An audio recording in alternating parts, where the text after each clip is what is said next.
Bonjour, TVFN 52 présente Éco-Patriote, le journal de l'économie, une émission d'information sur votre argent. Ce qu'en font nos dirigeants, l'avenir économique de votre département, de votre région, de la France.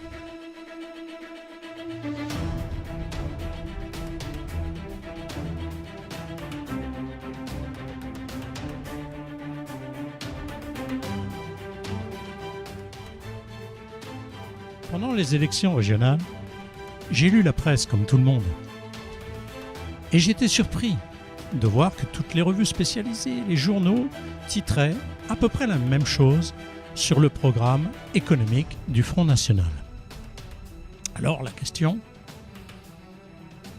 que je me suis posée et dont nous traitons aujourd'hui, en France, une presse libre, des médias objectifs, à vous de voir.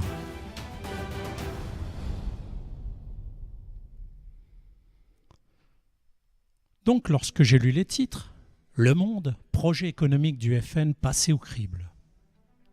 Le Figaro, pourquoi le programme économique du FN est contesté. L'Observateur, moins étatiste, plus libéral, débat au FN. L'Express, dans le Nord, un manifeste des patrons s'inquiète de la vision économique du FN. Le Point, le programme économique du FN passé au crible. Les aberrantes propositions économiques du FN pour les Échos.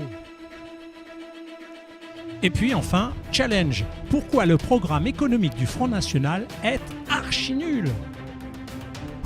C'est chaud quand même, c'est dur. Avec un remake, début janvier, Challenge toujours économiquement nul pour les dirigeants du Front National. Alors je me suis quand même posé la question, mais pourquoi ? Pourquoi tant de haine pour ce programme ? Je me suis dit, ces journaux doivent avoir des spécialistes. Vous savez, ces spécialistes qui n'avaient pas su prévoir la crise économique. Et oui, effectivement, chez Challenge, il y a Pierre Cahuc.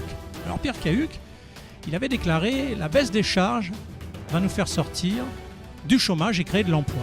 Et oui, en 2009. Ouais, ceci étant, en 2010, 2011, 2012, on a vu les résultats des prévisions de ce monsieur. Et oui, mais c'est Challenge qui considère que le Front National est économiquement nul. Et Pierre Cahuc continue en nous disant c'est un programme qui ruinerait la France.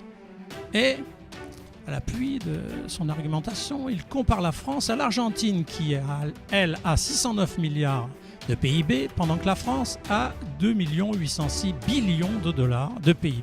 Et monsieur Cahuc, c'est un peu comparer une coccinelle à un éléphant. Mais bon, il passe après.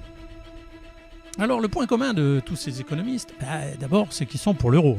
Bon, au début, ils sont pour un euro fort, ils vous expliquent que c'est formidable. Puis, ensuite, un euro faible. Mais ils sont tous d'accord pour que vous vous mettiez la ceinture. Eh oui, la ceinture, parce que ce sont des libéraux. Eh oui, une seule voie, c'est l'austérité. Parole d'expert. Et non pas une économie encadrée, assistée par l'État.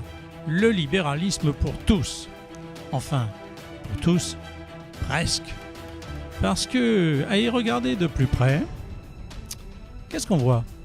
Eh bien, Le Monde, projet économique du FN, passé au crible. Eh oui, Le Monde qui titre déficit de la France. Eh bien, lui, il perçoit 18 millions d'euros de subventions du ministère de la Culture. Le Figaro, lui, programme économique du FN contesté.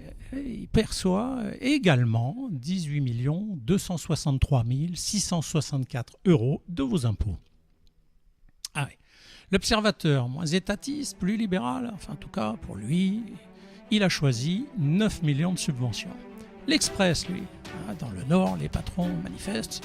Et bon, le patron de l'Express, lui, reçoit 7 millions d'euros de vos impôts. Le Point, programme économique passé au crible, oui, le Point, Juppé. Qu'a-t-il dans les tripes ? Peut-être 4 800 000 euros de subventions pour Le Point. Les aberrantes propositions économiques du FN, oui, on trouve moins aberrant la subvention de 4 millions d'euros qu'il perçoit. Et Challenge, qui lui trouve économiquement nul le Front National, lui perçoit 2 252 000 euros. Et puis sans oublier le Canard enchaîné, puis un petit journal, le journal de Mickey, tout neuf, tout neuf. Ouais, tous les deux perçoivent une petite subvention avoisinant 550 000 euros. Ah oui, j'en oubliais un, l'hebdo des socialistes. Eh oui, on fait un journal, et puis on s'attribue, et on se vote une petite subvention de 163 220 euros. Voilà. Alors, je ne sais pas si les dirigeants du Front National sont économiquement nuls, mais en tout cas, Challenge et la presse est économiquement sous assistance. Un bon papier n'a pas de prix. Eh oui, surtout quand c'est avec votre argent, l'argent du contribuable. Les experts s'exprimant dans les pages de ces revues, adeptes du libéralisme, sont bien silencieux sur la gestion déficitaire de leurs employeurs. Comme par miracle, là, ils adhèrent à l'assistanat lorsqu'il s'agit de protéger la presse, et puis peut-être un peu leurs propres honoraires. Mais ils redeviennent libéraux pour l'austérité contre les aides financières lorsqu'il s'agit de défendre les intérêts des Français.